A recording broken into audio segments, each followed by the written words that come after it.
उत्तर प्रदेश में कांवड़ को लेकर के मुजफ्फरनगर पुलिस ने जो फरमान जारी किया है, दुकानदारों को कहा गया है कि वो अपने बोर्ड लगाएं जो इसके संचालक हैं।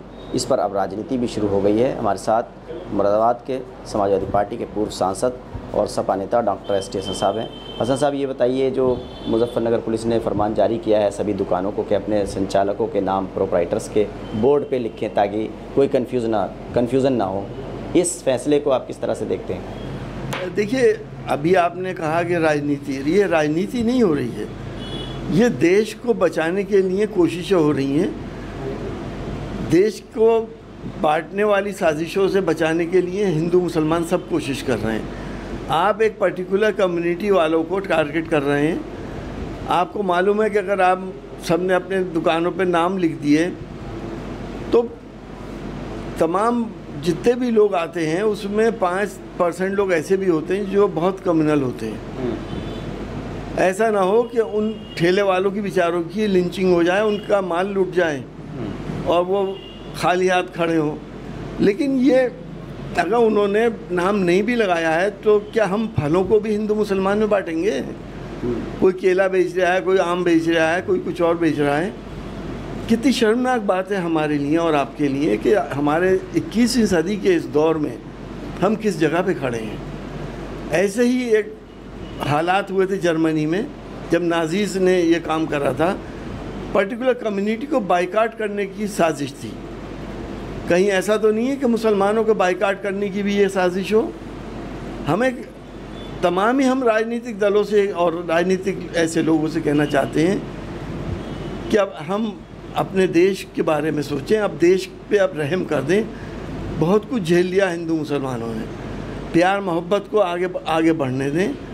कितने ही एक्सपोर्ट फर्म्स हैं जो मीट का एक्सपोर्ट कर रहे हैं हमारे देश से, और बीफ का भी कर रहे हैं। वो अल कबीर किसकी है? ये हमारे हिंदू भाई की है। अल नूर मुजफ्फरनगर की किसकी है? वो भी एक हिंदू भाई की है।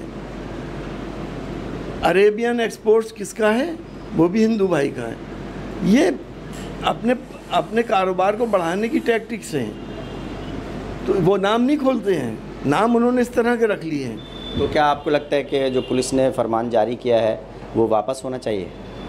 यकीनी तौर पे इससे विभाजन हो रहा है दो कम्युनिटीज़ के बीच में, कि आप नाम लिखवा रहे हैं और इस तरह की एक मैसेज दे रहे हैं कि आप मुसलमान की दुकान से ख़रीदेंगे या नहीं ख़रीदेंगे। तो ये विभाजनकारी नीतियों का अब ख़त्म होना चाहिए। सर, ये बताइए, जो भारतीय जनता पार्टी में हार के बाद से मीटिंगों का दौर शुरू हो गया है और जिस तरह से अब भाजपा के नेता कह रहे हैं कि हम जो उपचुनाव होने वाला है 10 की 10 सीटों पर जीत हासिल करेंगे, क्या लगता है आपको? देखिए, हमें तो ऐसा लगता है 10 की 10 सीटें वो हारेंगे। जो माहौल उन्होंने देश का बनाया है वो कोई भी हिंदू मुसलमान पसंद नहीं करता। जिस तरह से राजनीति हो रही है, नफ़रतों की राजनीति करके सिंहासन हासिल करना। अब पढ़े लिखे लोग हैं उत्तर प्रदेश के अंदर, इस राजनीति को कोई पसंद नहीं करता। आप गरीब के घर पे बुलडोज़र चला रहे हैं। एक आदमी अगर क्रिमिनल है तो 10 आदमी हो, चाहे उसमें बच्चे भी हों, बूढ़े भी हों, महिलाएं भी हों, उसके घर की आपको परवाह नहीं है। तो ऐसा तो कोई भी पसंद नहीं करता, चाहे किसी पे बुलडोज़र चले, हिंदू पे चले, मुसलमान पे चले।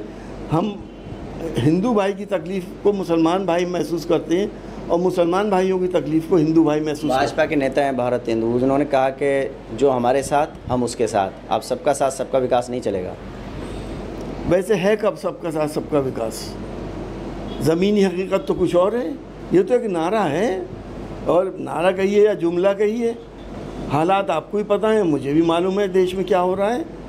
तो ना तो ऐसा हो रहा है, लेकिन फिर भी एक अच्छी इमेज के लिए, सरकार के एक कॉन्फिडेंस के लिए और दुनिया में एक मैसेज के लिए ये कहना ज़रूरी है कि हम सबका साथ सबका विकास चाहते हैं, क्योंकि देश हमारा दुनिया की सबसे बड़ी डेमोक्रेसी है।